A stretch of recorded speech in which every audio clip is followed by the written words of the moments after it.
శ్రీకాకుళం జిల్లా పలాసలో పోలీస్ అమరవీరుల సంస్మరణ వారోత్సవాల సందర్భంగా క్యాండిల్ ర్యాలీ నిర్వహించారు.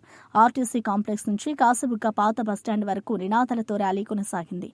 పోలీసులు అమరవీరుల చిత్రపటానికి పుష్పాంజలి ఘటించారు. ప్రజారక్షణే ప్రధాన ధ్యేయంగా పనిచేస్తూ ప్రాణత్యాగం చేసిన పోలీస్ సిబ్బంది ధైర్య సాహసాలను సీఐలు సూర్యనారాయణ, మంగరాజు ప్రశంసించారు.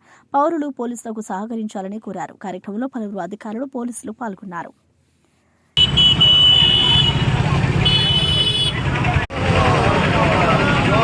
Oh,